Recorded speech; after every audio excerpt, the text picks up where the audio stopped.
90 घंटे के अंदर हमने पाकिस्तान को नीज पे लेके आए। ऐसा आज तक कहीं नहीं हुआ दुनिया में, कभी भी किसी एयरफोर्स आर्मी ने ये नहीं किया जो हमने किया। कि मसूद अजहर ने ये भी कहा था कि अल्लाह मुझे उठा लो, अरे आप मुझे एड्रेस भेजिए, आपको उठा देंगे। कोई भी कंपनी, डसॉल्ट एविएशन हो गई या फिर फ्रांस का जो एयर चीफ हो गया, वो झूठ नहीं। तो अगर उन्होंने कहा है कि एक टेक्निकल डिफेक्ट से गया है रफाल, तो हो सकता है एक टेक्निकल डिफेक्ट से रफाल भी गया हो। जब भी उसको पाकिस्तान की जरूरत होती है इस्तेमाल करता है, फिर पेपर नैपकिन की तरह यूज करने के बाद फेंक देता है। टर्की के साथ क्या किया इन्होंने, टर्की ने S-400 खरीदे और खरीदने के बाद उन्होंने उनको F-35 देने से मना कर दिया, जो डील साइन हो चुकी थी। अमेरिका पे विश्वास नहीं किया जा सकता, हम उन पे रिलाय नहीं कर सकते, प्रतिबंध कभी भी लगा देते किसी पे भी। अब ये आप देखिए टैरिफ पे ही 25% लगा दिया है और कह रहे हैं, साथ में कह रहे हैं मैं मोदी जी का दोस्त हूँ, इंडिया का दोस्त हूँ। तो ये क्या दोस्ती, आप पीठ में चाकू भी मारी जा रहे हैं और ये भी कह रहे हैं कि आप ऑयल लोगे तो हम आपके ऊपर 100% और टैरिफ लगा देंगे। जहां 5th जनरेशन जहाज फ्लाई कर रहे हैं और 6th जनरेशन 2 अलग अलग टाइप के चीन फ्लाई कर रहा है, दिसंबर में उसने फ्लाई किए थे, आपको याद होगा, वो फ्लाई कर रहा है। अरे 2035 में तो 6th जनरेशन उसके पास 200 होंगे, फिर तब आप क्या करोगे? आपका तो पहला 5th जनरेशन तब आ रहा होगा। तो हमारा 29 और 23 हम तो बिल्कुल पाकिस्तान के पास आ जाएंगे और पाकिस्तान तो 2 स्क्वाड्रन उसके पास 5th जनरेशन के होंगे। कितने भी अच्छे हमारे पायलट्स हैं, वो लड़ेंगे। वो MiG-21 से भी लड़े थे, उन्होंने MiG-21 से भी F-16 को शूट डाउन किया था, आपको याद होगा, बालाकोट स्ट्राइक के अंदर विंग कमांडर अभिनंदन ने। इनकी एवरेज लाइफ पता है कितनी है? 2 दिन से लेके 1 साल। एक टेररिस्ट की एवरेज, उसको एवरेज करें तो 6 महीने। आज वो रिड्यूस होके 100 दिन पे है। 100 दिन के अंदर हम उनको ठोक देंगे जब वो इधर आएंगे। कोई भी आतंकी हमला होता है, हमारा प्राइम टारगेट आसिम मुनीर होना चाहिए, प्राइम टारगेट आसिम मलिक होना चाहिए, प्राइम टारगेट इनके कोर कमांडर्स, वो जो इसके अंदर इंटीग्रेटेड है वो। और ये मेरा मैसेज आपके चैनल के थ्रू आसिम मुनीर को भी है, आसिम मलिक को भी है और सभी उन जनरल्स को है जो भारत के खिलाफ काम करना चाहते हैं। आपको हम छोड़ेंगे। जय हिंद दोस्तों, आप देख रहे हैं डिफेंस ऑफेंस। अगर वीडियो पसंद आए तो वीडियो को लाइक कीजिए, चैनल को सब्सक्राइब कीजिए और बेल आइकन दबाना बिल्कुल मत भूलिएगा। और अगर आप हमें सपोर्ट करना चाहते हैं तो स्क्रीन पे दिए हुए QR कोड को स्कैन करें, या हमारी माताएं बहनें भाई जो NRIs हैं, जो विदेशों से देख रहे हैं, वो हमें पेपल के थ्रू सपोर्ट कर सकते हैं। ये चैनल आपके ही सपोर्ट से चलता है और आपके ही सपोर्ट चल सकता है। बहुत बहुत धन्यवाद। जय हिंद दोस्तों, सभी का स्वागत है डिफेंस ऑफेंस में। आज हमारे साथ हैं एयर कॉमोडोर AS बहल साहब। Thank you so much sir for coming.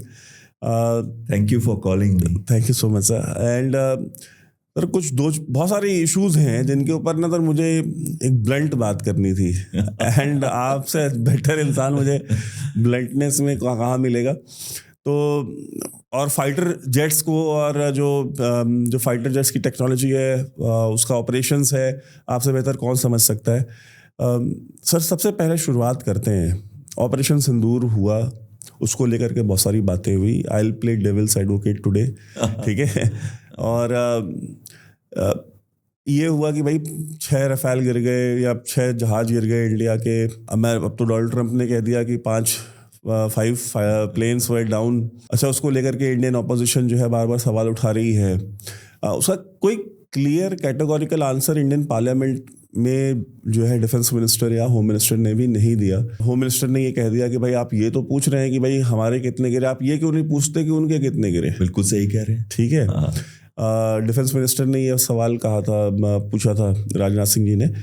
लेकिन sir question stand still there, because हमारे बहुत सारे व्यूअर्स और बहुत सारे जो देखने वाले हैं उनके मन में अभी भी ये है कि हमारे लॉसेस हुए या नहीं हुए, हमारे जहाज गिरे नहीं गिरे, और गिरे तो कितने गिरे।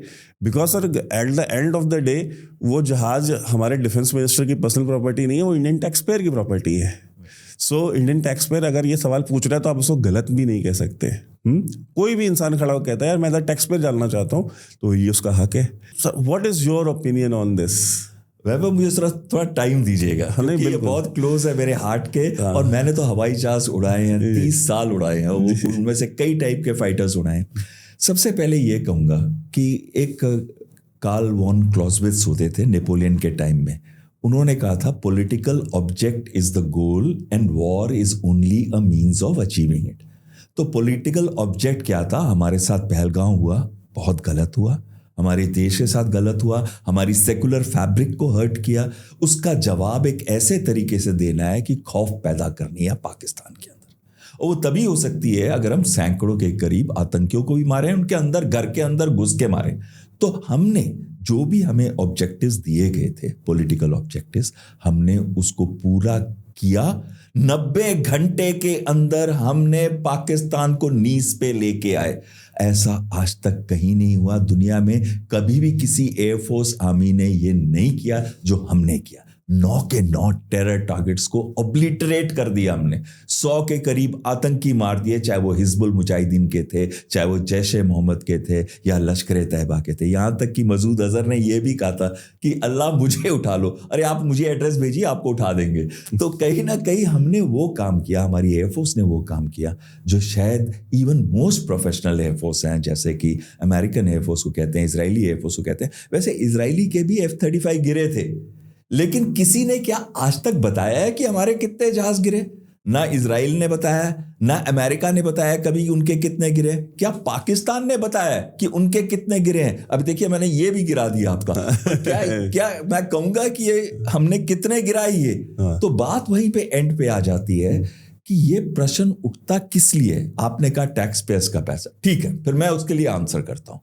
देखिए, अगर हम फ्रेंच एयर चीफ को देखें या फिर डसॉल्ट एविएशन कंपनी को देखिए, तो उन्होंने क्या बोला कि कोई भी रफाल जो है, उन्होंने सिर्फ रफाल की बात की, कोई भी रफाल जो है युद्ध में नहीं गिरा।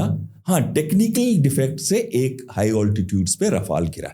ये उनकी कंपनी कह रही है, भारत से किसी ने भी इसको वजूद नहीं दिया है। मैं कहता हूं ये शायद सही भी होगा कि एक जहाज हमारा रफाल टेक्निकल डिफेक्ट से हो सकता है हमारा चला गया हो।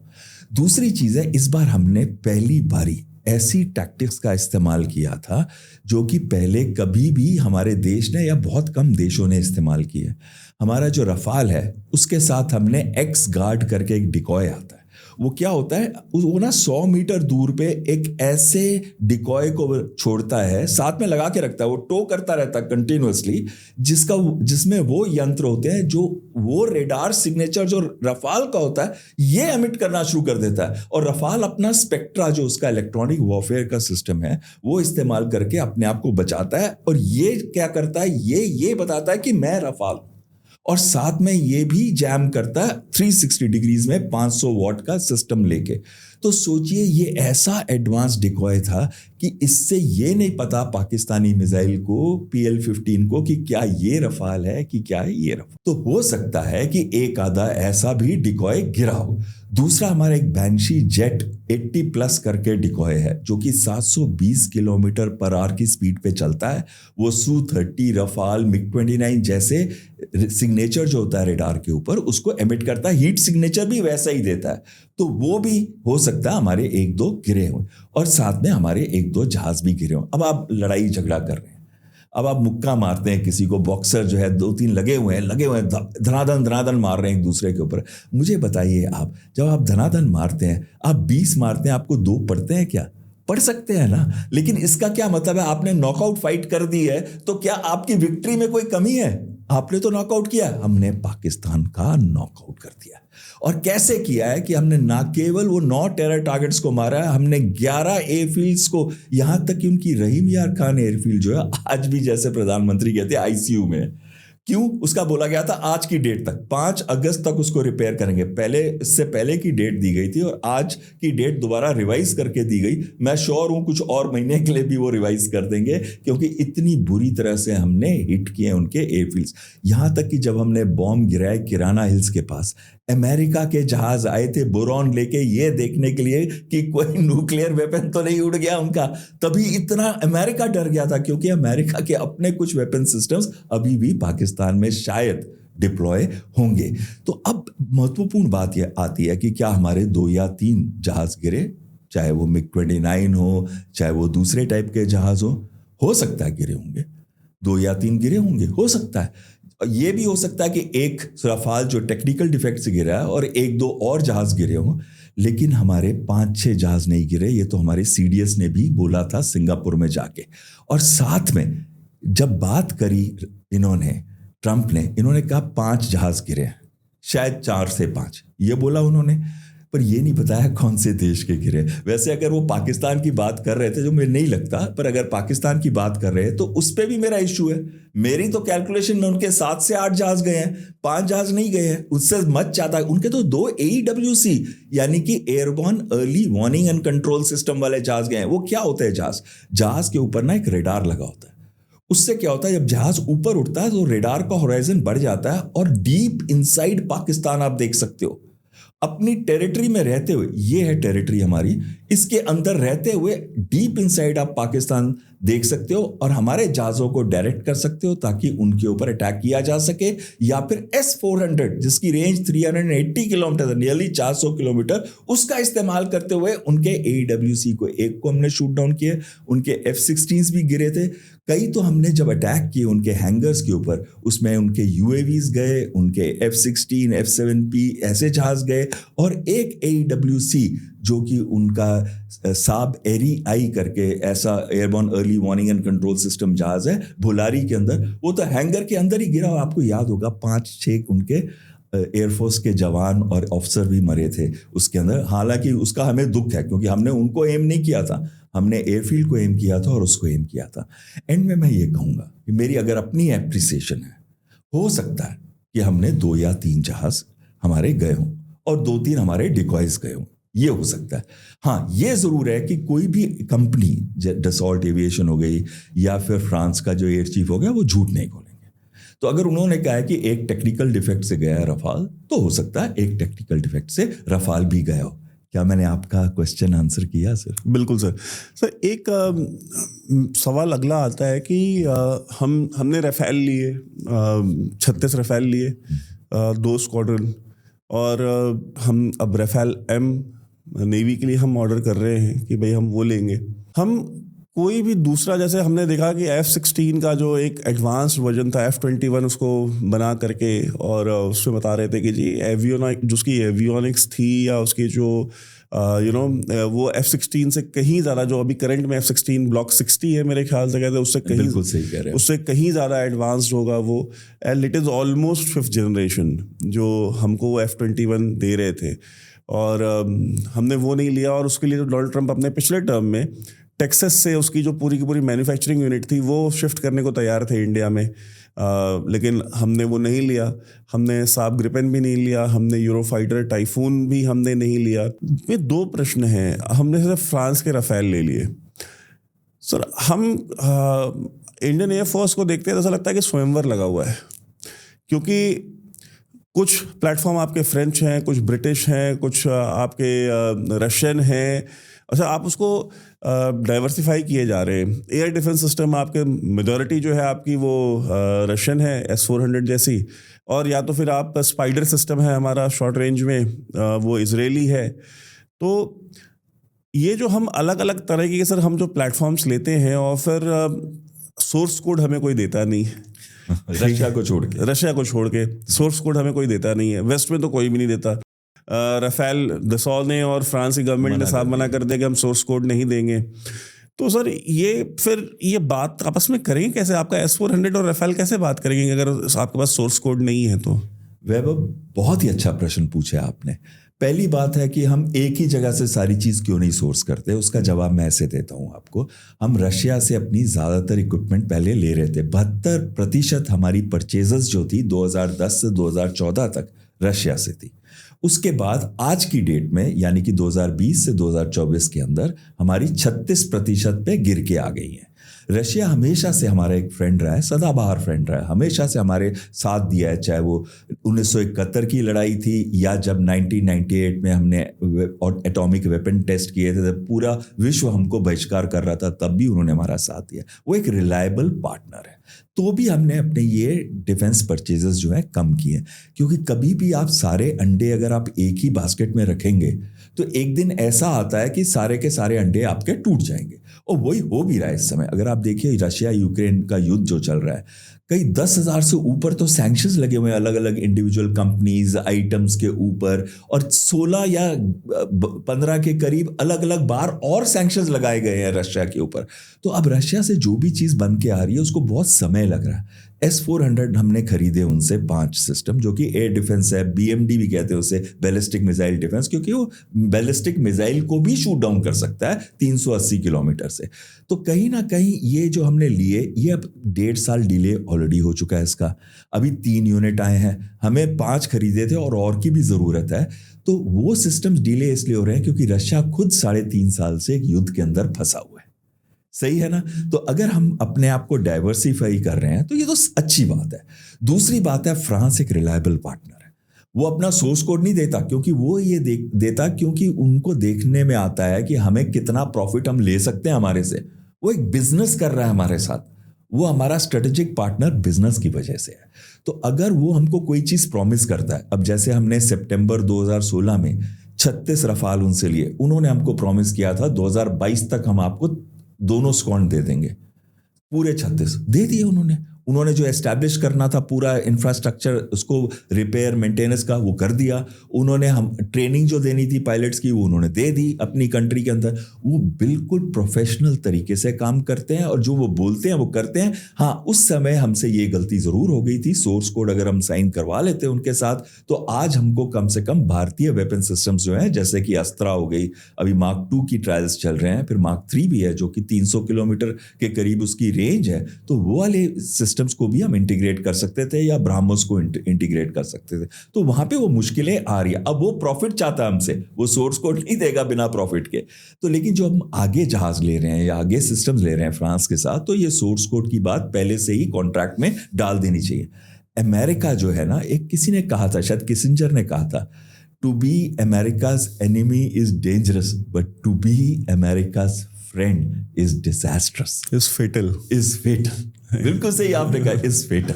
अब आप सोचिए वैभव जी, वो इंसान जिसने डिटर्मिन की थी अमेरिका की फॉरेन पॉलिसी, वो खुद कह रहा था कि मेरे दोस्त बनोगे तो आपके लिए फेटल है। अमेरिका से हमने पहले ही बहुत कुछ ले लिया। हमने उनसे C-130 जहाज लिए, हमने उनसे C-17 जहाज लिए, हमने उनसे मैरीटाइम पेट्रोल एयरक्राफ्ट P-8I लिए, हम उनसे अब ड्रोन्स खरीद रहे हैं 31, जो कि जिसमें से 16 ड्रोन्स जो हैं 8 आर्मी के पास, 8 एयरफोर्स के पास और 15 नेवी के पास जाएंगे। बड़े महंगे ड्रोन्स हैं, कई बिलियंस ऑफ डॉलर का। जनरल एटॉमिक के जो लिए हमने, बिल्कुल। तो कहीं ये MQ-9 ड्रोन्स हमने लिए हैं। तो मैं ये कह रहा हूँ पहले ही बहुत कुछ ले रहे हैं। वो भी उन्होंने हमें सिर्फ सर्वेलेंस ड्रोन्स दिए, आर्म ड्रोन्स नहीं दिए। आर्म ड्रोन्स अभी नहीं दिए, वो कह रहे हैं कि करेंगे इंटीग्रेट, लेकिन अभी तक आपकी बात बिल्कुल सही है। अभी जो ड्रोन्स नेवी के पास 2 हैं उनके पास, जो उन्होंने लीज पे लिए हैं, दोनों के वो भी बिलियंस ऑफ डॉलर्स के, उन्होंने सिर्फ सर्वेलेंस ड्रोन्स दिए हैं। सर्वेलेंस ड्रोन्स दिए। So America is not a reliable partner. दूसरी चीज है, जब भी अमेरिका का दिल करता है, जब वो पाकिस्तान को मैं कहता हूँ वो यूज एंड थ्रो पॉलिसी करता है, मैंने तो उसको पेपर नैपकिन कहा, कुछ लोग और भी वर्ड्स देते हैं इसके, कि जब भी उसको पाकिस्तान की ज़रूरत होती है इस्तेमाल करता है, फिर पेपर नैपकिन की तरह यूज़ करने के बाद फेंक देता है उसको। लेकिन अब अगर देखें, उसको पाकिस्तान को इन्होंने F-16 दिए, फिर को नियरली 20 साल तक वो F-16 पैसे दिए हुए रोक के रखे अपने पास। सबसे गेहूं दे दिया सर उन्होंने। उन्होंने सर लिटरली, जब लास्ट में उनके जो आखिरी के सर 10-12 जो F-16 वो मांग रहे थे वाइपर जी, तो अपग्रेड वर्जन, तो CD वर्जन, हाँ, ब्लॉक 50-55 का जो था, तो उन्होंने जब General Bajwa was the army chief then जी, Raheel Sharif was outgoing and Bajwa was incoming, मतलब वो फेस था। रहील शरीफ ने काफी प्रेशर डाला, फिर then he got retired, then Bajwa came, तो Bajwa tried to push on that. तो हुआ ये कि जब उन्होंने बहुत कोशिश की तो उन्होंने कहा कि ठीक है, हम ये तो नहीं कर पाएंगे, क्योंकि उसमें ये ग्रे लिस्ट में भी थे FATF के, और बहुत सारा प्रेशर पड़ा हुआ था। इंडिया में भी जो गवर्नमेंट थी सर वो नई आई हुई थी, और ये भी काफ़ी प्रेशर डाल रहे थे। तो इंडियन डिप्लोमेसी बहुत एग्रेसिव हो गई थी अचानक से 14 के बाद। तो उन्होंने कहा कि काम करो, उसके बदले में गेहूं दे देते हैं। उन्होंने गेहूं दिया और उन्होंने लिया गेहूं उसका F-16 के पैसों का। तो टर्की के साथ क्या किया इन्होंने, टर्की ने S-400 खरीदे, और खरीदने के बाद उन्होंने उनको F-35 देने से मना कर दिया, जो डील साइन हो चुकी थी। अमेरिका पे विश्वास नहीं किया जा सकता। अमेरिका हमेशा अपने हित की सोचता है, अगर उसके हित है तो आपको बेच देगा, और जब जिस दिन उसका हित रुकेगा उस दिन वो देना बंद कर देगा। अब मैं आपके पहले क्वेश्चन पे आता हूँ। हमारे पास चॉइस थी, F-35 खरीदें, F-21 खरीदें, F-15EX आप मिस कर गए, जो कि एक्चुअली उनका लेटेस्ट एयरक्राफ्ट है, इवन बेटर। वो 4.5 जनरेशन कहते हैं but very close to 5th generation है, क्योंकि उसमें जो इलेक्ट्रॉनिक वॉरफेयर सिस्टम्स और आर्टिफिशियल इंटेलिजेंस के जो सिस्टम फिटेड है, उससे अच्छे सिस्टम इस समय बने ही नहीं पूरे दुनिया के अंदर। और लास्ट ईयर उनका पहला स्क्वाड्रन जो है F-15EX का यूएस के अंदर फॉर्म हुआ था। तो यानी कि वो एयरक्राफ्ट जो आज से 40 साल यूएस में चलेगा, वो जहाज वो देने को तैयार है। सर F-15 तो सर बहुत पुराना मॉडल हो गया ना। F-15EX नहीं, F-15 की मैं बात कर रहा हूँ। F-15 बहुत पुराना है। और F-15 जिस समय में सर आया था, उस समय में उसकी जो अगर आप रिपोर्ट कार्ड देखें तो F-15 is one of the most successful, even more successful compare to F-16s। लेकिन सर वो बिल्कुल सही कह रहे हैं सर, वो डबल इंजन है। एंड इजरायली एयरफोर्स का हमेशा से सर वो जो फ्रंट लाइन एयरक्राफ्ट था, वो हमेशा से F-15 ही रखा उन्होंने।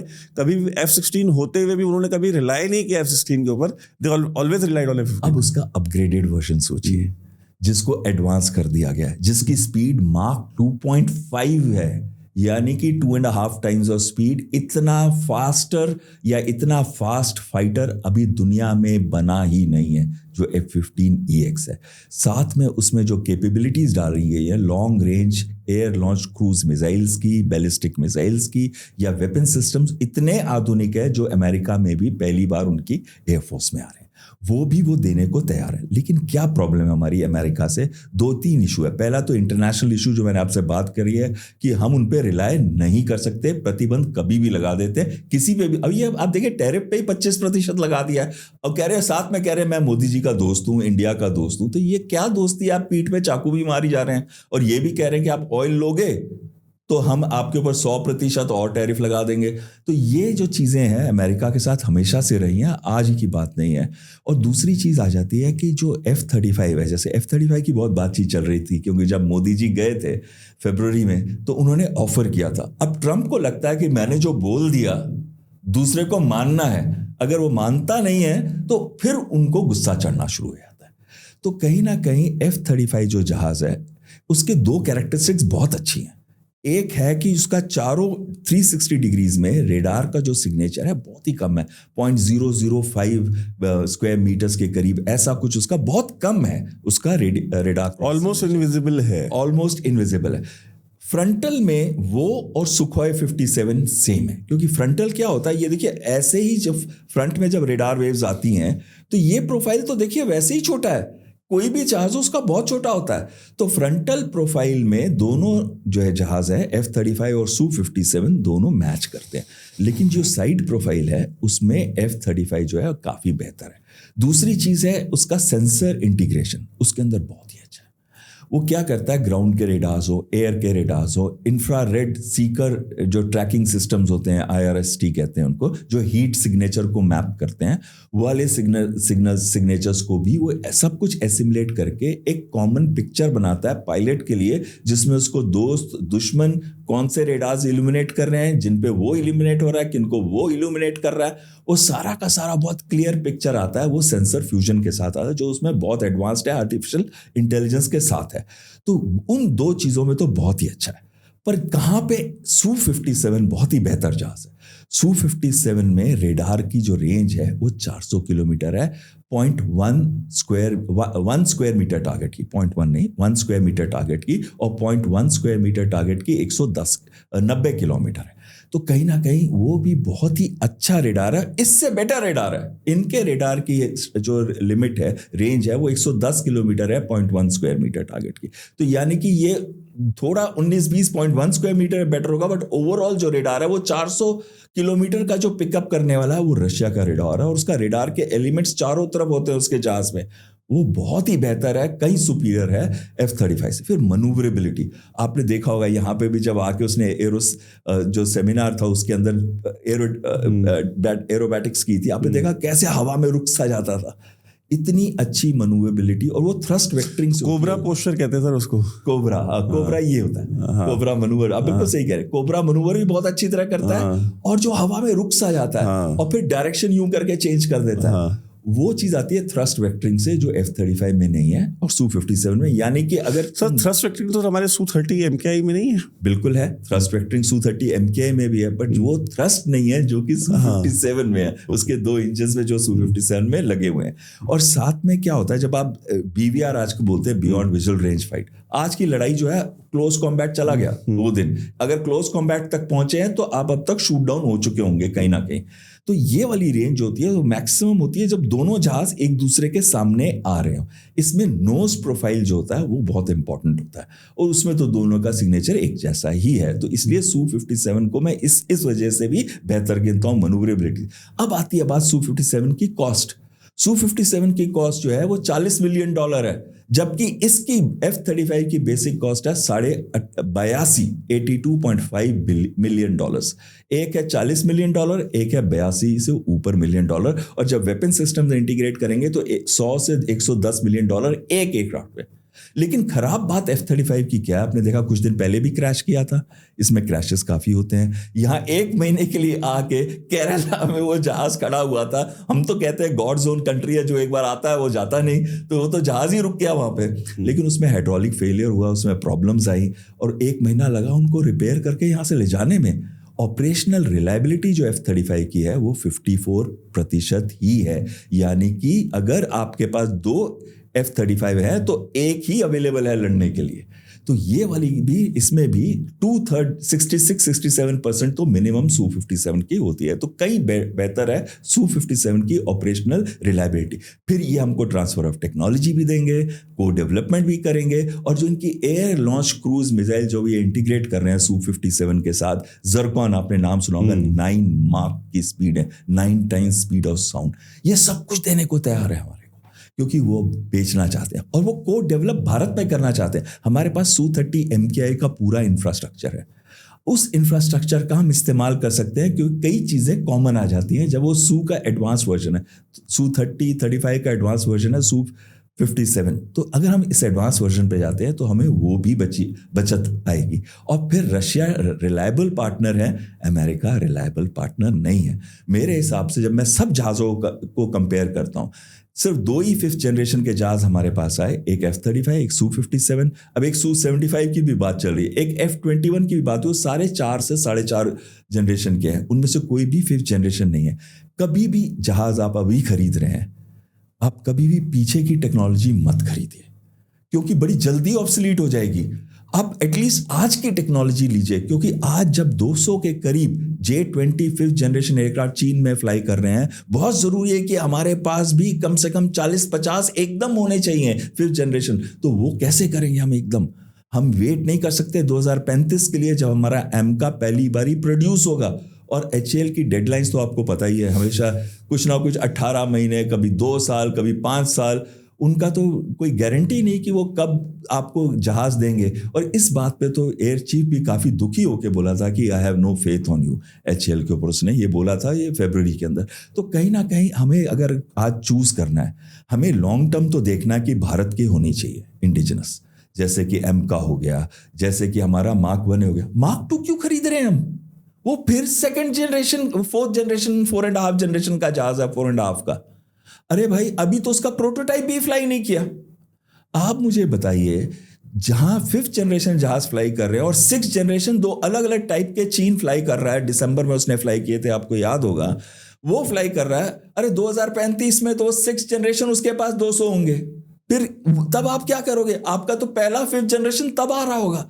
ये शॉर्ट टर्म गैप को फिल करना बहुत ज़रूरी है। जो भी गवर्नमेंट में हैं लोग, मेरी उनसे दरख्वास्त है, डिले ना करें। 12 हमारे स्क्वाड्रन ऑब्सोलीट होते जा रहे हैं। कौन से 12 स्क्वाड्रन? 6 स्क्वाड्रन जैगुआर के हैं, जिसमें से 3 क्रैश हुए इस साल, क्योंकि जब जहाज 35-40 साल से ऊपर चला जाता है तो उसमें स्ट्रक्चरल फेलियर्स होने शुरू हो जाते हैं, बुढ़ा हो जाता है जहाज। कोई भी चीज़ है, आप सोचिए 15 साल की डीजल कार को तो हम रोकने के लिए हमने ऑर्डर भी पास किए थे और फिर उसके बाद वापस ले लिए, लेकिन हमको कहीं ना कहीं लग रहा था ना कि ये कारें जो है अब उतनी एडवांस नहीं है और ये काफ़ी पोल्यूट करती हैं, इसलिए इनको रोक दिया जाए। अरे 40 साल का जहाज जो इतना बुढ़ा होता जा रहा है, तो कहीं ना कहीं हम पायलट को भी उस पर करते हैं, उसके डेंजर में लेके आते हैं। जब अब 3 पायलट्स की डेथ हो गई है इस साल पे, तो मेरी गवर्नमेंट से भी रिक्वेस्ट है, जो भी ये चैनल देख रहा है, कि हमें बहुत ज़रूरी है 5th जनरेशन जहाज लेके आएँ। और जो बाकी 6 स्क्वाड हैं, 3 स्क्वाड मिग-29, 3 स्क्वाड मिराज 2000, वो भी 30 से 35 साल पूरे कर चुके हैं। तो अभी इनको हमें रिटायर करना था, पर क्योंकि अभी हमारे पास कोई जहाज़ नहीं है, हम इनको 2 साल के बाद से रिटायर करना शुरू करेंगे। अभी पाकिस्तान के पास 22 स्क्वाड के करीब हो जाएंगे इस साल में। उसके बाद वो और बनाता जा रहा है, एक स्क्वाड हर साल JF-17 का, तो और एक J-10 का स्क्वाड आ रहा है, तो 23 स्क्वाड उसके हो गए। हमारे 29 अभी हैं। अगर 2 साल बाद हमारा एक आधा और रिटायर किया और एक आधा और अगर आ भी गया मार्क 1 का, तो हमारा 29 और 23 हम तो बिल्कुल पाकिस्तान के पास आ जाएंगे। और पाकिस्तान तो 2 स्क्वाड उसके पास 5th जनरेशन के होंगे।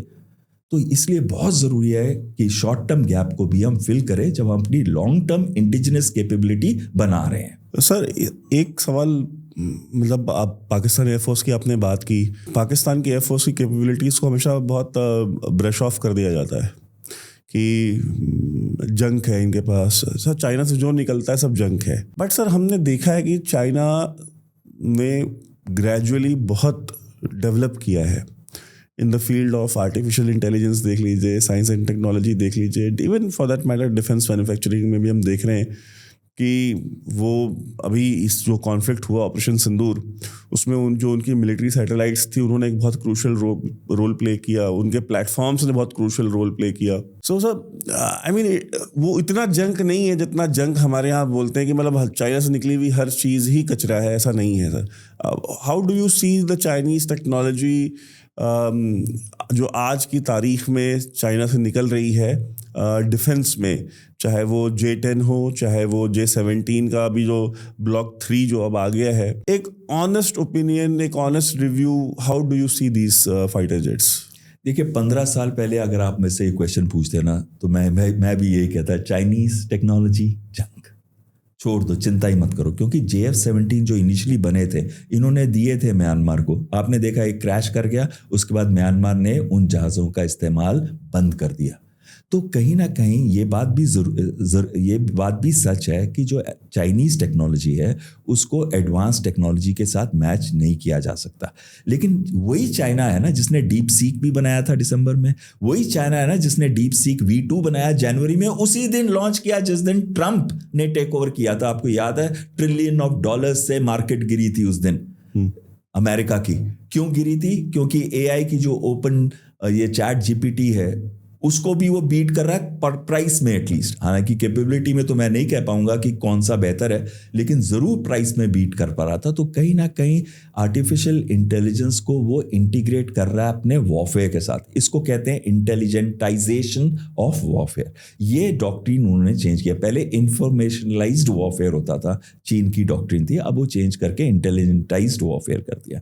फिर उसने अपने कमांड एंड कंट्रोल स्ट्रक्चर्स पे चेंजेस लेके आए हैं। अब जैसे कि उसने अपनी जो लॉन्ग रेंज आर्टिलरी थी, रॉकेट फोर्सेस, उसको भी चेंज कर दिया, उसको इंटीग्रेट कर दिया। उसमें जितने भी लॉन्ग रेंज से मीडियम रेंज और शॉर्ट रेंज बैलिस्टिक मिसाइल्स हैं, क्रूज मिसाइल्स हैं, या फिर दूसरे जो ड्रोन्स, अब मिलियन ड्रोन्स वो ले रहा है इस बार 2025 में 10 लाख ड्रोन उनकी आर्मी प्रोक्योर कर रही है।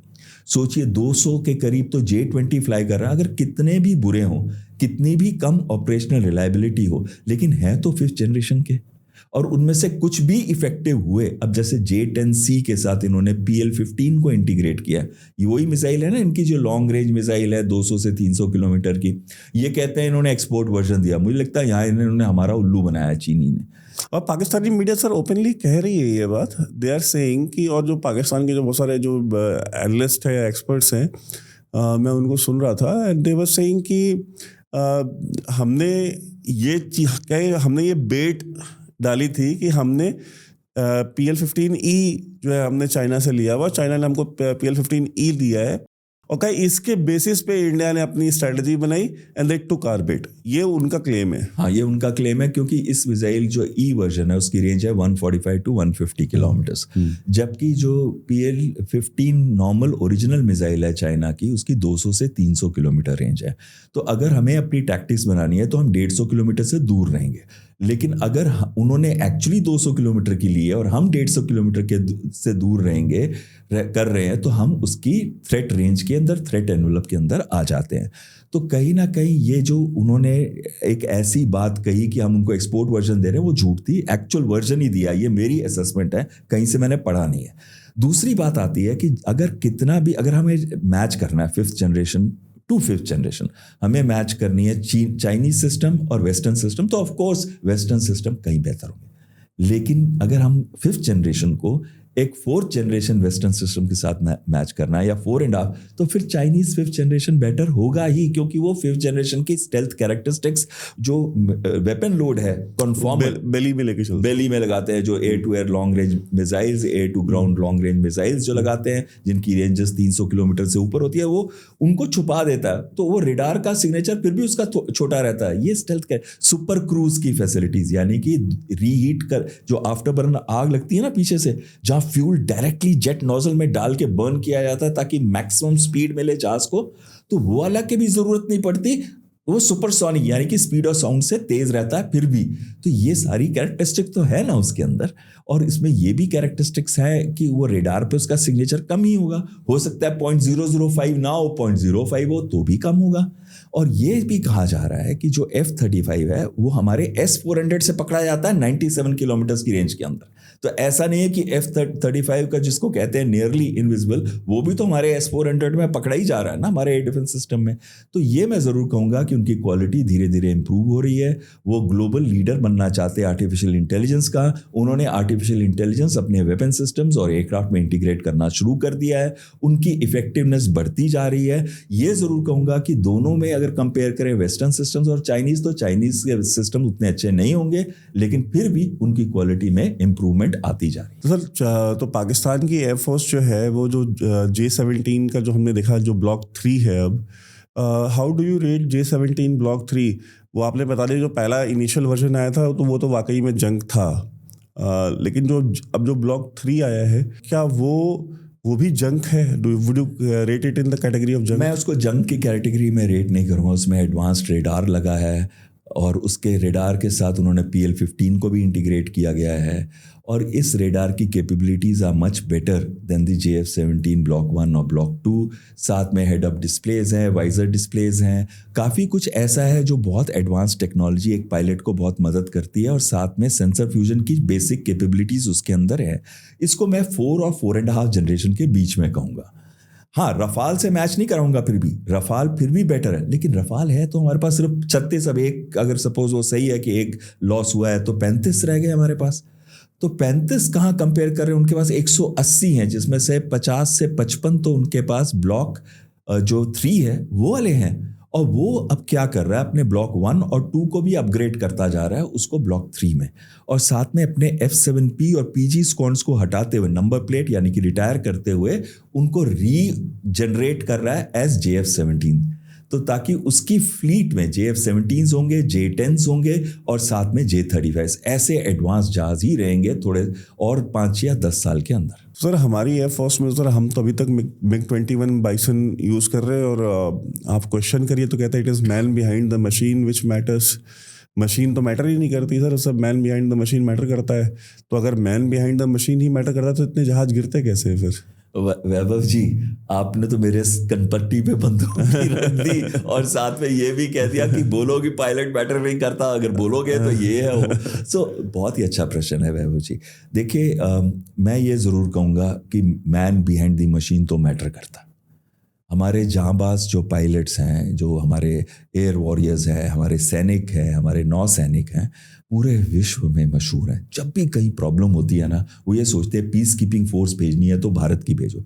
अरे हमने तो पाकिस्तानियों को एयरलिफ्ट किया हेलीकॉप्टर के अंदर, उनकी यूनिट्स को बचाया, उनकी बटालियंस को बचा के निकाला है कई ऐसी जगहों पे जहाँ पे वो बहुत बुरी तरीके से फंसे हुए थे इंटरनेशनल पीस कीपिंग ऑपरेशंस के अंदर। तो हमारे पायलट्स, हमारे एयर वॉरियर्स, सैनिक और नौसैनिक जो है, उनका कोई मिसाल नहीं है। ये बात तो बिल्कुल सही है।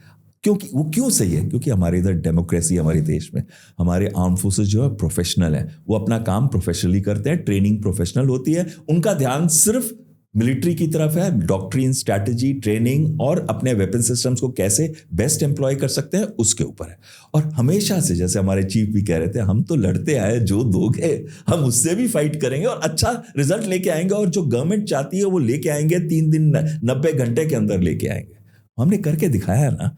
लेकिन साथ में क्या होता है कि अब जैसे आप MiG-21 बाइसन है, अब हम दोनों को रिटायर कर रहे हैं, 2 स्क्वाड को अगले महीने, और करेंगे चंडीगढ़ में, क्योंकि पहला first supersonic squad 28 squad Chandigarh में फॉर्म हुआ था 1963 या 64 के अंदर उस समय। तो अब हम उसको रिटायर कर रहे हैं, तो कहीं ना कहीं 62 साल के बाद सोचिए। तो अब ये जहाज में क्या होता है, जैसे स्ट्रक्चर ओल्ड होते हैं, उनके फेलियर जो होते हैं वो रेपिटेटिव हो जाते हैं, मेंटेनेंस सपोर्ट ज़्यादा मांगते हैं, और जो मेंटेनेंस सपोर्ट कहाँ से ला के देंगे, वो चीज़ें तो बननी ही बंद हो गई हैं, वो स्पेयर्स तो बनने ही बंद हो गए हैं, वो प्रोडक्शन लाइन तो बंद हो चुकी है कब की। लोग तो इनको एज अ पीस यूज करते हैं, चाहे एयरपोर्ट के बाहर आप देखेंगे जहाज खड़े होते हैं, म्यूजियम्स के अंदर खड़े होते हैं, कैंटोनमेंट्स में लगे होते हैं, हाँ, और कॉलेजेस स्कूल्स के अंदर होते हैं। तो लोग तो उसको एक एज अ म्यूजियम पीस बना रहे हैं, उनको हम आज तक फ्लाई कर रहे हैं। तो ये हमारे देश के पायलट्स की बहुत ही करेज भी है और कैपेबिलिटी पे भी एक बहुत अच्छा दर्शाता है। लेकिन दूसरी बात आ जाती है कि अब जैसे एक में PL-15 लगी है 300 किलोमीटर रेंज वाली, और एक के अंदर लगी है 70 किलोमीटर की। अब आप मुझे बताइए, ये बेचारा 70 किलोमीटर का क्या करेगा उसके साथ, चाहे कितना भी अच्छा पायलट हो। तो ये बात आ जाती है कि देश की जो लोग सुरक्षा की सोचते हैं, जो प्रोक्योरमेंट्स पे डील करते हैं, ये उनको भी समझना पड़ेगा कि कितने भी अच्छे हमारे पायलट्स हैं, वो लड़ेंगे। वो MiG-21 से भी लड़े थे, उन्होंने MiG-21 से भी F-16 को शूट डाउन किया था। आपको याद होगा बालाकोट स्ट्राइक के अंदर विंग कमांडर अभिनंदन ने किया था कि नहीं किया था, फिर खुद शूट डाउन हो गए ना, लेकिन शूट डाउन होने से पहले उन्होंने F-16 शूट डाउन किया। तो हमारे पायलट्स अपनी जरूर वीरता भी दिखाएंगे, कुशलता भी दिखाएंगे, लेकिन साथ में क्या है कि आप फिर उनके थ्रेट जोन के अंदर जब आते हैं तो उनके 6 जहाज होंगे, तो कोई ना कोई तो आपको शूट डाउन कर ही देगा। आपको याद है नैट था, आपको याद है कि श्रीनगर से उड़ा था हमारा पायलट, और आपको याद होगा 6 के अगेंस्ट 1 था, 2 को हिट किया था उसने, निर्मलजीत सिंह सेखों। और मैं प्रिविलेज था कि मैं उसके स्क्वाड को कमांड किया मैंने, 18 स्क्वाड। तो मुझे जब कमांड करता था तो सारे टाइम पे मेरे बेस कमांडर, सारे सीनियर ऑफिसर्स कहते थे, remember that you are commanding the Paramvir Chakra squad, मतलब तुम्हारा कोई भी आचरण जो है उससे नीचे नहीं हो सकता। इसलिए मैं कई चीजें आपके साथ फ्रैंकली बोल रहा हूँ, कई चीजें गवर्नमेंट को भी बोल रहा हूँ, बिकॉज मुझे देश की चिंता है, किसी चीज की नहीं, देश की चिंता और देश की सिक्योरिटी। आज जितनी भी हवाई लड़ाई देखे, सबसे पहले हवाई लड़ाई से शुरू होती है। ये जो ऑपरेशन हुए, हमारा एक भी सोल्जर ने बॉर्डर क्रॉस नहीं किया, टेरिटरी क्रॉस नहीं, हमारे जहाजों ने भी नहीं किया। क्यों नहीं किया? आपने कभी ये प्रश्न किया कि क्यों नहीं किया?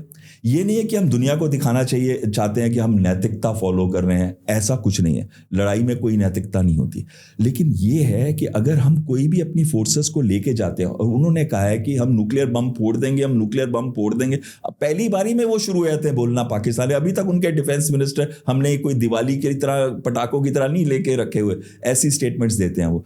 तो आपकी अगर कोई भी आर्मर्ड रेजिमेंट अंदर चली गई है, तो अगर उनको लगता है कि एक मैसेज हमें देना है, तो एक टैक्टिकल न्यूक्लियर वेपन वो उन्हीं के ऊपर छोड़ेंगे, ताकि हमारी कंट्री में भी नहीं आएगा, उन पे आएगा। हमने उसको कैसे बीट किया? हम आपकी टेरिटरी में आते ही नहीं, हम तो अपनी टेरिटरी से ही आपको छोड़ेंगे नहीं। तो इसमें ज़्यादा लड़ाई जो है ड्रोन्स और हवाई जहाज़ और मिसाइल्स की हो जाती है, जो हवाई जहाज़ से भी लॉन्च की जाती हैं, शिप से भी और ग्राउंड से भी। तो इस हवाई लड़ाई का महत्व बढ़ता जा रहा है, इसलिए हमारे जो वायुसेना के फाइटर स्क्वाड की स्ट्रेंथ भी होनी, राइट अमाउंट ऑफ होनी बहुत ही ज़रूरी है। आपने से बात की अभी, इस जो कॉन्फ्लिक्ट है, आप टेररिस्ट को एलिमिनेट कर रहे हैं। पाकिस्तान में सर 2.5 से 3 करोड़ बच्चा है सर, जो कभी स्कूल जाएगा ही नहीं, गया नहीं है और जाएगा भी नहीं, वो मदरसे भी नहीं जाएगा। मतलब he will be out of any form of education for rest of his life, all his life. तो सर अगर 2.5 करोड़ बच्चा अगर कभी किसी स्कूल या मदरसे जाएगा ही नहीं, तो उनके पास तो सर एंडलेस सप्लाई है लश्कर तैयबा, जैश ए मोहम्मद और इनको चलाने की, और मदरसे से जो निकलेंगे वो तो बात की बात है। हाँ, मैं तो कह रहा हूँ सर, ये तो उनके पास वैसे इतनी 30,000 मदरसे हैं वहां पे पाकिस्तान के अंदर। सर 30,000 हैं सर, कितने हैं सर, उससे दुगने तो सर अनरजिस्टर्ड है। अनरजिस्टर्ड है, बिल्कुल सही कह रहे तो हैं। सर मैं तो ये जानना चाहता हूँ, जिनके पास सर, उनके पास तो एंडलेस सप्लाई है, दे कैन, वो उनके लिए डिस्पेंसेबल हैं ये 1-1.5 करोड़ लोग। तो क्या आपके पास कितनी मिसाइलें, आप कितने 1-1.5 करोड़ मार देंगे? 1-1.5 करोड़ बंदा तो आप नहीं मार सकते मिसाइलों से। ब्रह्मोस हो, चाहे आपकी स्टॉर्म शैडो हो, चाहे आपकी कोई भी मिसाइल हो जी, क्या आप उसके 1 करोड़ बंदा, 50 लाख बंदा मार सकते हैं? एंड सर उन्होंने सुधरना नहीं है, you know this, you know it better than me. अगर वो पिछले 80 साल में नहीं सुधरे तो अगले 8 साल में भी नहीं सुधरने वाले हैं। So sir we have to devise a new strategy. जैसे हम कहते थे, जैसे मैं पर्सनली ये कहता था कि भाई आप जब आप डिफरेंशिएट करते हैं between armed forces of Pakistan and the terrorist organisation, मेरा हमेशा से मानना था कि भाई हाफिज सईद, कोर कमांडर हाफिज सईद है, वो ही is equivalent to a corps commander. वो उसको अपना एक कोर कमांडर मानते हैं। मौलाना मसूद अजहर उनका कोर कमांडर है, वो उनकी आर्मी की एक एक्सटेंशन है। उस एक्सटेंशन को ये लोग चला रहे हैं। तो जैसे इंजीनियरिंग वाला बंदा है, लेफ्टिनेंट जनरल साहब, वो चला रहे हैं अपनी कोर को, या लाहौर कोर कोई चला रहा है, कोई पेशावर कोर चला रहा है, वो अपनी बहावलपुर और मुरीद के कोर चला रहे हैं। तो ऑल आई वाज सेइंग कि आपको वहाँ जाना पड़ेगा, यू विल हैव टू। मेरा वीडियो ऑन रिकॉर्ड है सर, 2019 का वीडियो है, इमीडिएटली आफ्टर पुलवामा का। मैं कि द डे यू, जब तक आप बहावलपुर और मुरीद के नहीं जाएंगे ये चीज़ बंद नहीं होगी। एंड इवेंचुअली 7 years लेटर मैंने वो वीडियो दोबारा डाली जब आपने अटैक किया। ऐसा कि eventually you had to do it. अगर 19 में कर देते पुलवामा के समय, तो ये सब तमाशे नहीं लगते जो आज पहलगाम में हुआ है। वैभव जी फ्रैंक टॉक कर रहे हैं ना, हाँ, तो मैं फ्रैंकली बोलूंगा आपसे। सबसे पहले लड़ाई आंसर नहीं है किसी भी परमानेंट सॉल्यूशन का। जब तक पॉलिटिकल सॉल्यूशन नहीं होता तब तक कभी भी कोई भी लड़ाई जो है वो बंद नहीं होती। अब देखिए 3.5 साल से तो चल रही है रशिया यूक्रेन। मैं एक छोटा सा एग्जांपल दूं इसमें। कई लोग कहते हैं ना कि हमने सीज फायर क्यों किया इस समय, उसके बाद मैं आपके क्वेश्चन पे आऊंगा। You know what is the size of Gaza? कितना साइज है? 363 स्क्वायर किलोमीटर। दिल्ली का कितना साइज है? 1484 स्क्वायर किलोमीटर। 363 और 1484, यानी कि 1/3 साइज भी नहीं है दिल्ली का गाजा। कितना टाइम हो गया? 20 महीने हो गए इनको लड़ते हुए। इन्होंने 60,000 लोग मार दिए हैं, इनोसेंट्स को मारा है 70%, महिलाएं बच्चे भुखमरी कर दी, 20 लाख को भूखा मार रहे हैं अभी इजराइल कर रहा है। नेतन्याहू के ऊपर तो अरेस्ट वारंट निकाले हुए हैं, आईसीसी ने अरेस्ट वारंट निकाले हैं। तो क्या हो गया? क्या वो लड़ाई जीते आज तक? क्या हमास को खत्म कर पाए? आप कभी भी नहीं, पूरे आतंकी एलिमेंट का पूरा इंफ्रास्ट्रक्चर कभी भी खत्म नहीं कर सकते। कोई भी सॉल्यूशन है वो पॉलिटिकल होना चाहिए। अब प्रॉब्लम हमारी क्या है? ये तो हमास के साथ तो ठीक है, वो पॉलिटिकल सॉल्यूशन की हम बात कर सकते हैं। ये तो पाकिस्तान है, यहां पे तो पाकिस्तान आर्मी ही डीप स्टेट है, पाकिस्तान आर्मी ही पॉलिटिकल लीडर है, पाकिस्तान आर्मी ही मिलिट्री लीडर है, और पाकिस्तान आर्मी ही कठपुतलियों की तरह इन सबको नचाती है। किस किस को नचा रही है? शहबाज शरीफ को भी नचा रही है, इनकी पॉलिटिकल सिस्टम को भी नचा रही है, लोगों को भी नचा रही है, और नचा रही है वो इन आतंकी एलिमेंट जिनको आपने कहा है फर्स्ट लाइन ऑफ पाकिस्तान। आपने यही बोला ना, वो फर्स्ट लाइन ऑफ डिफेंस। और सर मैं नहीं कह रहा हूं, पाकिस्तान के former army chief is on record on television, Pakistani media, उन्होंने कहा कि they are the first line of defence and first line of offence. Yes, ये भी तो सही है ना। वो अटैक पहलगाम किसने किया है? इन्हीं लोग। लश्कर तैयबा का फ्रंट जो टीआरएफ है वो कसूरी था, और जो अब कसूरी का राइट हैंड मैन है रिजवान हनीफ, जब वो पीओके में गया तो जूते पड़े कि नहीं पड़े? उसको भगा के वहां से निकाला गया था। क्यों निकाला गया था? क्योंकि लोग तंग आ रहे हैं, वो अपने बच्चों को खोना नहीं चाहते। जो आपने कहा ना एजुकेशन, वो चाहते हैं उनके बच्चे भी एजुकेटेड हो, कोई अच्छा काम करे, ना कि 2 लाख रुपए एक बार मिल गए उसके बाद जाके वो मरे वहां पे जाके हिंदुस्तान के अंदर। क्योंकि इनकी एवरेज लाइफ पता है कितनी है? 2 दिन से लेके 1 साल। एक टेररिस्ट की एवरेज, उसको एवरेज करें तो 6 महीने। आज वो रिड्यूस होके 100 दिन पे है। 100 दिन के अंदर हम उनको ठोक देंगे जब वो इधर आएंगे। तो ये जो एवरेज लाइफ है, ये उनकी फैमिलीज को बहुत दुख होता है। इन्होंने तो इतने इनोसेंट्स मारे यहाँ, पर उनकी फैमिली का सोचे, जिन्होंने अपना बच्चा भी खोया है, और जिसको ब्रेन वॉश किसने किया? लश्कर तैयबा ने। लेकिन लश्कर तैयबा को कौन घुमा रहा है?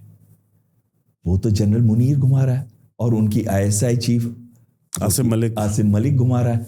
और कौन घुमा रहा है? उनके कोर कमांडर्स भी इंटीग्रेट हो जाते हैं जब जिस एरिया के अंदर उनके ट्रेनिंग कैंप्स। अभी उन्होंने पूरे के पूरे 17 ट्रेनिंग कैंप जो एक्चुअली 9 तो ये हुए, पर हमने बाकी भी काफ़ी ध्वस्त किए थे लॉन्च पैड्स उनके, 17 के 17 वापस बनवा लिए इन्होंने। अब वो छोटे छोटे बना रहे हैं, अंडरग्राउंड बना रहे हैं, उनको कैमोफ्लैज और अच्छी तरह से रेडार के भी इवन पिकअप नहीं कर पा रहे। कैमोफ्लैज तो विजुअल हो गया, रेडार पे भी पिकअप नहीं हो पा रहे, ऐसे टाइप के वो बना रहे हैं बंकर्स। तो ये कौन कर रहा है? ये सब पाकिस्तान आर्मी कर रही है। क्यों कर रही है वो इसलिए कर रही है कि उसका वजूद जिंदा रहे, क्योंकि उसकी मेन थ्रेट वो दिखाता है हिंदुस्तान है, कि अगर आर्मी नहीं होगी तो हिंदुस्तान आर्मी आएगी, पाकिस्तान को अपनी जेब में डाल के निकल के ले जाएगी। पर ये तो सभी को पता है भारत के अंदर कि हमारा ऐसा कोई इंटेंशन नहीं है ना। हम चाह के पाकिस्तान की अपनी इतनी प्रॉब्लम्स है, हम उनकी प्रॉब्लम्स अपने सिर पे नहीं लेना चाहते। हाँ, पीओके हमारा है, क्योंकि पीओके तो उन्होंने छीना है हमसे, वो एक अलग इशू है, पर बाकी हम कोई भी पाकिस्तानी एलिमेंट की प्रॉब्लम नहीं लेना चाहते। तो हम इसको सॉल्व कैसे करें?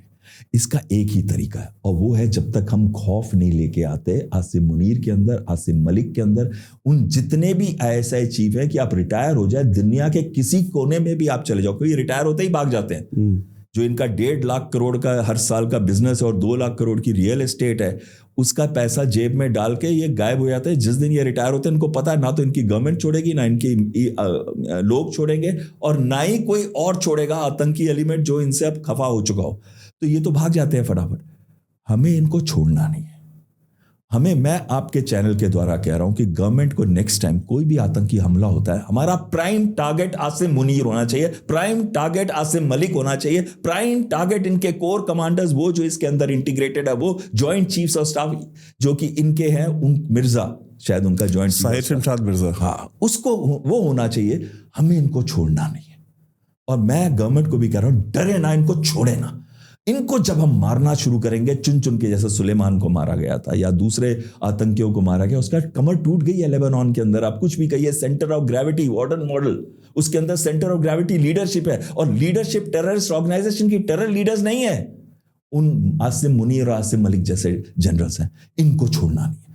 अगर ये हम करेंगे, ये टेक्निक फॉलो करेंगे, और इनको कहीं पे भी ये जाते हैं दुनिया में, कहीं भी छुपे हैं, वहां जाके मार के आए, मारे कोवर्टली, ये भी तो करते ही हैं, और बाकियों ने भी तो किया है, अमेरिका करता है, इजराइल करता है, सभी करते हैं। हमें भी अपनी नेशनल सिक्योरिटी की चिंता है, हम इनको नहीं छोड़ेंगे। और ये मेरा मैसेज आपके चैनल के थ्रू आसिम मुनीर को भी है, आसिम मलिक को भी है, और सभी उन जनरल्स को है जो भारत के खिलाफ काम करना चाहते हैं। आपको हम छोड़ेंगे नहीं। यही मेरा सवाल था कि जब आप डिफरेंशिएट करते हैं, जो आपने बात कही, यही मेरा पॉइंट था कि आप डिफरेंशिएट क्यों करते हैं। Exactly. हाँ, आपने कहते हैं हम खुद ही फ़ोन करके पहले कहते हैं कि जी हमने सिर्फ नॉन मिलिट्री टारगेट, सिर्फ टेररिस्ट जो ठिकाने थे, हमने उनके ऊपर हमला किया, और आप ये मैसेज उनको देते हैं। सर, आप डिफरेंशिएट करते हैं ना कि भाई वो आतंकवादी हैं, और वो फौज है, वो जनरल है, और वो जिहादी है। वो तो नहीं करते, वो तो उनकी नमाज जनाजा में हाथ बांध के खड़े हो जाते हैं जाके। वो कहते हैं कि भाई आप हमको डिफरेंशिएट करते हैं, हम आपस में डिफरेंशिएट नहीं करते। ये हमारा सोल्जर था, हमारे कोर कमांडर का सोल्जर था, और हम इसकी जो है नमाज जनाजा में हाथ बांध के खड़े हैं। और नमाज जनाजा पढ़ा कौन रहा है? वो ब्रिगेडियर साहब जो आतंकवादी है, एक, ठीक है, एक रिनाउंड टेररिस्ट है, US सैंक्शन टेररिस्ट है, वो नमाज जनाजा को जो है लीड कर रहा है। तो उसके पीछे हाथ बांध के सर वहाँ पे बड़े बड़े जनरल और ब्रिगेडियर खड़े। So the point is that कि अनटिल अनलेस कि आप, जैसा मैंने कहा कि आप मुरीद के बहावलपुर आपको जाना पड़ेगा, आपको जाना पड़ा। आप जो आज बात कह रहे हैं, वो बात आई एंडोर्स दैट थिंग कि भाई आज नहीं तो कल आपको इस पे भी आना पड़ेगा कि you will have to start targeting people like Asim Munir, और जो इनके आर्मी चीफ है, या इनके जो जनरल्स हैं और ब्रिगेडियर्स हैं।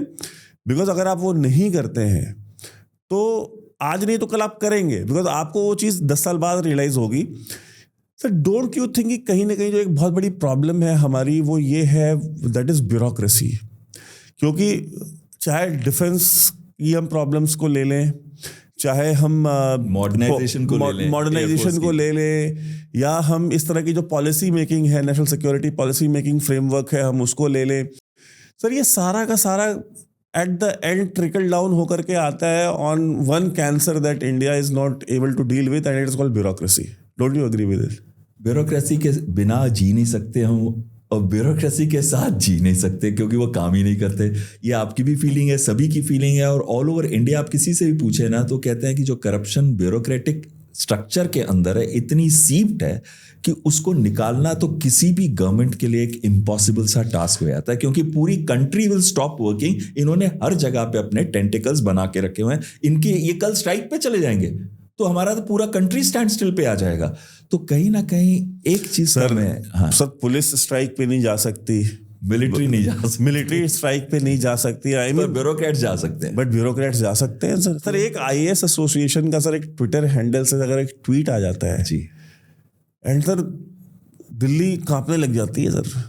बिल्कुल। मतलब सर इतना तो पावर सर इंडिया में तो किसी के पास भी नहीं है। देखिए, जब मॉडर्नाइजेशन की बात चल रही थी, एयरफोर्स ने कहा हमारे 114 MRFA एयरक्राफ्ट कहाँ है हमको शॉर्ट टर्म गैप फिल करने के लिए, तो इन्होंने एक कमेटी बनाई।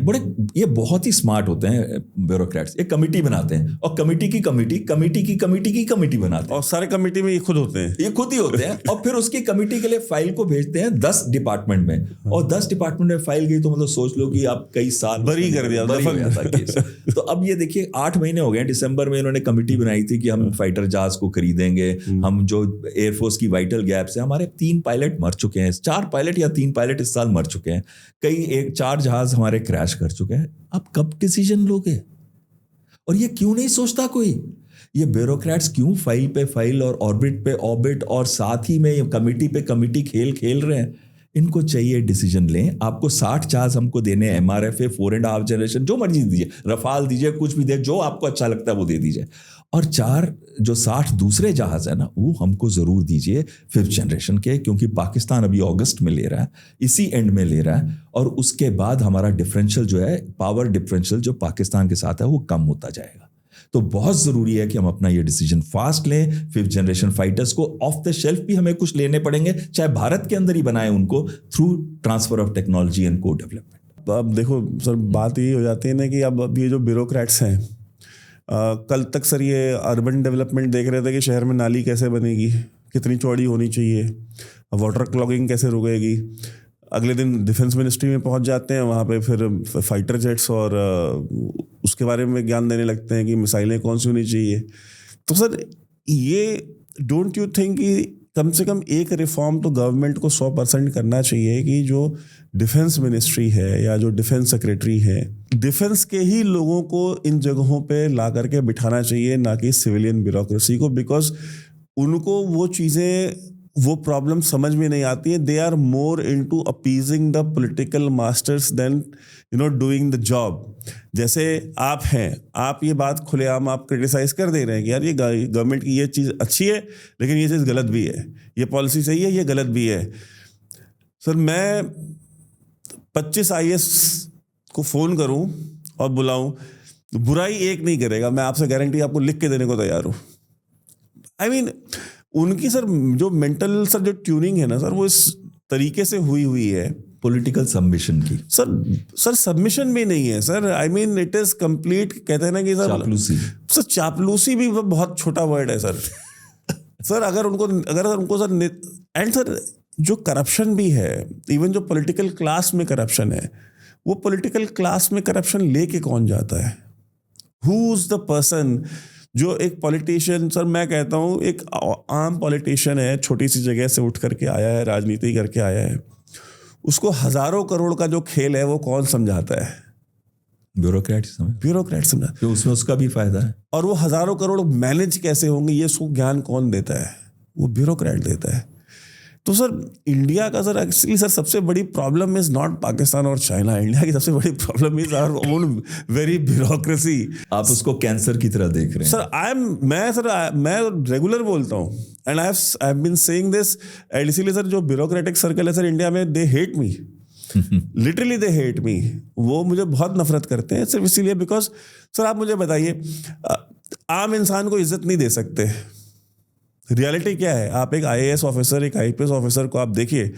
मैं sir I have been to like so many cantonments. आप कैंटोनमेंट सर आप यू आर फौजी सर, आप किसी भी फौजी से मिलते हैं सर, पर्सन कोई भी आम सिविलियन है, वो एक फौजी को देखता है, चाहे एयरफोर्स का हो, चाहे नेवी का हो, चाहे आर्मी का हो, उसके साथ सर वो उसके लिए उसकी रिस्पेक्ट आती है, उसके साथ वो सेफ फील करता है, उसके साथ वो सेल्फी लेना चाहता है। ठीक है, बच्चे सर फौजी गाड़ी देख के सल्यूट मार देते हैं, उन्होंने किसी ने सिखाया नहीं है, गाँव देहात के बच्चे सल्यूट मार देते हैं। जब वो IAS ऑफिसर को देखते हैं तो डरते हैं।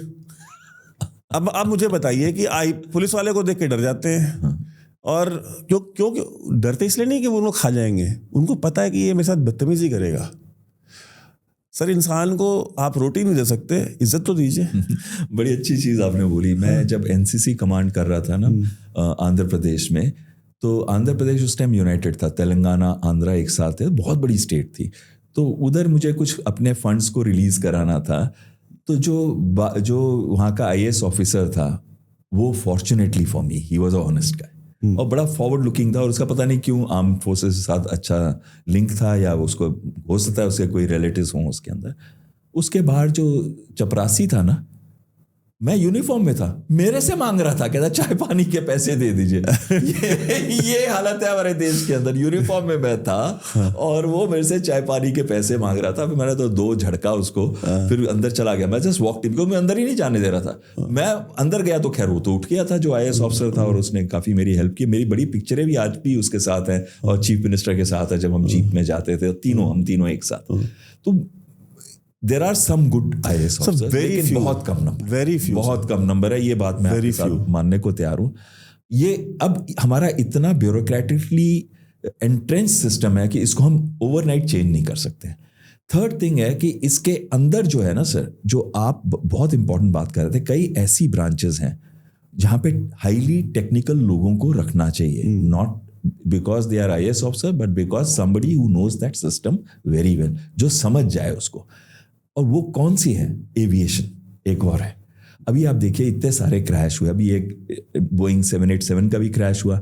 तो हमारे जो एयरक्राफ्ट एक्सीडेंट इन्वेस्टिगेशन ब्यूरो है, वो आके कहते हैं वो तो पायलट की गलती के हिंट्स दे रहे थे। ये बोला नहीं था उन्होंने, पर जो उनकी स्टेटमेंट को पढ़े और उसको ग्रैब कर लिया वेस्टर्न मीडिया ने, और कैसे प्ले किया था। सर वो इसलिए नहीं बोलते सर खुल के, क्योंकि सर वेस्टर्न मीडिया छोड़िए सर, हमारे यहाँ जनता जूते मारेगी क्या तुम अगर पायलटों को ब्लेम करोगे, बिकॉज जनता को पता है ना हमारे पायलट कैसे है। और पायलट कर ही नहीं सकता वो एक्सीडेंट, मैं आपको अभी बता रहा हूँ, चाहे वो इंक्वायरी एंड में यही कहे, क्योंकि ये सब दबाव में आते हैं बोइंग के और एयर इंडिया, जो बहुत बड़ी बड़ी कंपनीज है जिनके पास हजारों करोड़ों का बिजनेस है, जो इन सब का किसी ना किसी तरीके से दबाव बना सकते हैं इनके ऊपर, चाहे पॉलिटिकल है, चाहे ब्यूरोक्रेटिक या किसी और तरीके से। और मैं बहुत अच्छे सोच समझ के ये बात बोल रहा हूँ आपको। वो विसिल ब्लोअर है ना, सैम सॉलोप और बार्नेट है, तो अपने आप को एक दिन पहले जब वो दे रहा था, डिपोज कर रहा था, अपने आप को गोली मार दी। कोई मारेगा गोली जब वो केस को डिपोज करने जा रहा है नेक्स्ट डे? तो इसका क्या मतलब हुआ?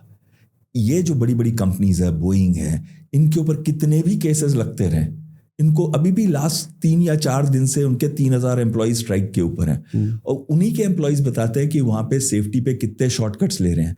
तो सर 3-4 साल पहले की सर वीडियो है जॉन ओलिवर की ऑन बोइंग, एंड सर उसमें अल जजीरा ने अंडर कवर एक ऑपरेशन किया, और उसमें वो पूछ रहे हैं उनसे, जो लोग वो एयरक्राफ्ट बना रहे हैं उनसे, ग्राउंड पे फैक्ट्री के अंदर वो पूछ रहा है कि would you yourself fly in this plane, कि आप खुद इस प्लेन में उड़ोगे कभी अगर? तो कहते, तो जो बना रहा है वो कहता है मैं तो कभी नहीं उड़ूंगा।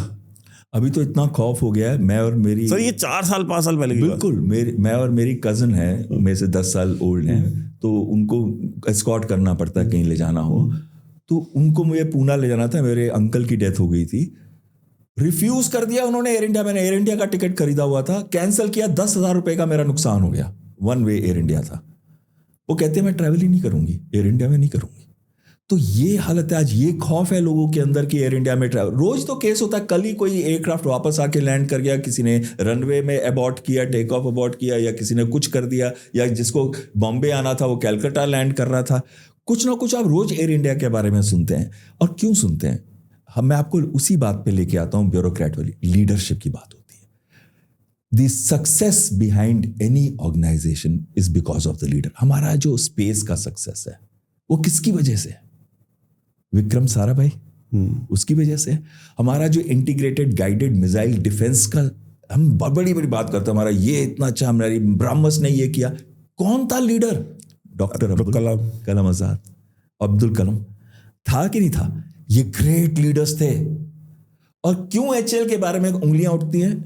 लीडरशिप ये सोच रही होती है कि मुझे रिटायरमेंट के टाइम में मेरे पास क्या क्या होगा फैसिलिटीज। और वहां पे जो वर्किंग आवर्स है, मैं खुद गया हूं, जब मैं पायलट था, जहाज लेके जाता था, ₹1 में लंच मिलता था, मुझे बड़ी खुशी होती थी। मैं कहा चलो किसी का तो फायदा हो रहा है। और यहाँ पे हम लोग देश के लिए हर टाइम तत्पर रहते थे, अपनी लाइफ को रिस्क पे लेके रखते थे। तो हम लोगों को ये ₹1 का लंच नहीं मिला। और वहाँ पे मैंने वर्किंग कल्चर उनका देखा था। मेरा एक दोस्त I have lost because of a fault which could have only taken place in HAL। तो इसी वजह से हो सकता है मेरे मन में पॉइजन। वो मेरा दोस्त का नाम मुर्गई था। वो दोस्त मेरा स्कूल से था, एक ही क्लास में एक ही बेंच पे बैठते थे। जब हम एयरफोर्स गए एक ही रूम में हम शेयर करते थे, कई साल हम इकट्ठे रहे, मतलब इतना क्लोज था। तो उसके बाद जब लॉस हुआ मुझे बहुत गुस्सा चढ़ा था तब भी HAL के। और मैंने प्रश्न उठाया था फ्लाइट सेफ्टी मीटिंग पे, तो जिसकी गलती थी उसके उन्होंने 3 पे कट कर लिए थे या कुछ ऐसा किया था। लेकिन मेरे दोस्त की जान तो चली गई, एक पूरी फैमिली राइट 3 पे कट करके आप किसी इक्वेट तो नहीं कर सकते ना उसको। तो बिल्कुल सही कह रहे हैं। अब ब्यूरोक्रेट पे जैसे ये ऑर्गेनाइजेशंस हैं, DGC है, डायरेक्टर जनरल सिविल एविएशन, मुझे बताइए इसको क्या पता होगा? तभी ये AIB रिपोर्ट ऐसे आई है। मैं कह रहा हूं क्यों नहीं वहां प्रोफेशनल्स को रखते हैं जिन्होंने सारी जिंदगी हवा को अपनी खाने की तरह इस्तेमाल किया हो एविएशन के अंदर, उनको चूज करना चाहिए। क्यों नहीं करते ये? और ये 2008 तक प्रोफेशनल्स ही थे, 2008 से बदले हैं और तब से ऐसा भट्टा बैठा है ना हमारे सिविल एविएशन का। अब हर साल देखिए इनका रिकॉर्ड FTO का, इन्होंने 3 बार किए हैं ऑपरेशनल ऑडिट, 2019-20 में, 2022 में, 2024 में। अब इनका भी कर दिया इस बार, 2022 में सारी एयरलाइंस का भी किया गया था, अब फिर किया। अरे हर 2 साल में आप ऑडिट कर रहे हो तो इसका मतलब आपके सिस्टम में कुछ गलत है। एलिगेशंस इनके ऑफिसर्स पे ये आए थे, ये 3 जहाज बना रहे हैं। मैं नाम नहीं लूंगा उस ऑफिसर का, आप गूगल कर लीजिएगा आपको मिल जाएगा कि किसके ऊपर एलिगेशंस थे। उसको सस्पेंड किया, उसको सस्पेंड किए भी 2 साल हो गए हैं, उस पर क्या एक्शन लिया किसी को नहीं पता। तो जो DGCA इस समय है ब्यूरोक्रेट से रन कर रही है, ब्यूरोक्रेटाइज्ड हो गई है, और हमारा जो एविएशन एनवायरनमेंट है काफी हद तक इनकी वजह से अनसेफ है। और मैं हर फ्लाइट सेफ्टी पे मैं खुद लेक्चर्स लेता हूं और DGCA की तरफ से ही लेता हूं उनके प्रोग्राम्स पे, और उन्हीं को मैं बताता हूं कि देखो काफी हद तक फॉल्ट। आप कब तक कहोगे कि एयरलाइन ने ये गलती की? अभी इतने सारे आप कह रहे हो 12 गुना ज्यादा फॉल्ट्स है एयर इंडिया में। अब सडनली आप जाग के एयर इंडिया के ऊपर उनका CEO को भी चेंज, उनके चीफ ऑपरेशंस ऑफिसर या किसी को चेंज कर दो, उसको भी चेंज कर दो, उसको भी चेंज कर दो। अरे आप सबको अब जागे हो जब एक्सीडेंट हो चुका है, इतने सारे लोग मर गए हैं। और जो लास्ट 6 साल से मुझे दिख रहा था, जो मैं हर मीटिंग में बोल रहा था, हर लेक्चर के अंदर ये बोल रहा था, जो इनके पायलट्स के और कमांडर्स के लेक्चर्स होते हैं फ्लाइंग ट्रेनिंग ऑर्गेनाइजेशंस के, हर जगह पे यही बोल रहा था। और हर जगह मैं कहता था प्रॉब्लम DGCA में है, हम दूसरी जगह देखने जा रहे हैं। कहते हैं ना जब हम शीशे में अपनी शक्ल देखते हैं तो मैल तब हमको लगता है कि शीशे का है, जब हम बाद में हाथ यहां लगाते हैं तो दिखते हैं मैल तो हमारे यहां लगा है। DGCA की प्रॉब्लम है, उसकी लीडरशिप वीक है, उसको ज्यादा नॉलेज नहीं है एविएशन का, चाहे कुछ एक आधा टेन्योर किया भी हो लेकिन नॉलेज नहीं है। अरे जिसने सारी उम्र फ्लाई किया उसको नॉलेज होगी, एक कैप्टन कमांडर को नॉलेज होगी कि एक ऑफिसर जिसने पहले फूड कॉर्पोरेशन ऑफ इंडिया में काम किया हो या जिसने किसी हेल्थ मिनिस्ट्री में काम किया हो उसको एविएशन के बारे में नॉलेज होगी।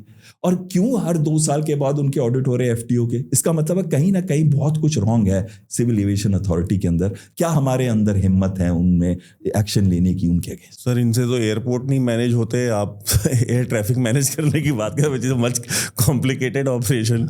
आप देखते हैं ज़रा आए दिन शोर मचता रहता है कि लोगों की फ़्लाइट छूट रही होती है बिकॉज सिक्योरिटी के 20 विंडोज़ हैं लेकिन आप सिर्फ जानबूझ के 4 खोल के रखते हो, 16 बंद हैं। 16 बंद, हाँ, लोग लाइनों में लगे हुए हैं लेकिन वो 4 और नहीं खोल सकते या 5 और नहीं खोल सकते। क्यों? क्योंकि अब वो जो IPS ऑफिसर जो CISF में गया है वो तो पनिशमेंट पोस्टिंग काट रहा है सर, CISF में आ गया है तो वो तो थोड़ी देर बैठता है एयरपोर्ट में, फिर घर चला जाता है, फिर क्लब में जाएगा, यहाँ जाएगा, वहाँ जाएगा। इंस्पेक्टर्स और सब इंस्पेक्टर्स बेसिकली एयरपोर्ट चला रहे हैं और वो जो है जो कभी कोई VIP मूवमेंट होती है तो वो एयरपोर्ट चला जाता है, वरना तो सर वो क्या करने जाएगा, क्या रखा है एयरपोर्ट पे उसका। तो सर ये तो हमारे इधर ब्यूरोक्रेट्स का माइंडसेट है और ये उनके ऑपरेशंस हैं। एक IPS है तो सर उसे एयरपोर्ट मैनेज नहीं हो रहा है और IS ऑफिसर को आपने ऊपर ले जा करके सेक्रेटरी बना के बैठा दिया अलग अलग डिपार्टमेंट्स में। सिविल एविएशन मिनिस्ट्री का सेक्रेटरी कौन है आप मुझे बताइए ना। मैं कहता हूँ आप एक एयरफोर्स के ऑफिसर को आप सिविल एविएशन दे के देखिए, अगर वो न चला दे बढ़िया से तो आप मुझे बता दीजिएगा। मैं तो आपके चैनल से मैं चैलेंज कर रहा हूँ गवर्नमेंट को कि अगर मुझे बना दे DGCA का चीफ डीजी बना दें, मैं आपको 2 साल में इधर का सेफ्टी एनवायरनमेंट को एकदम इम्प्रूव करके दिखा। हिम्मत है गवर्नमेंट में मुझे बनाने की? नहीं वो पूरी जो आईएएस लॉबी है उनके केस खड़ी हो जाएगी। हाँ, आईएएस लॉबी की सर, ये तो आप हमारा गरीब के पेट पे लात मारोगे। सबसे गरीब तो वही है बेचारे।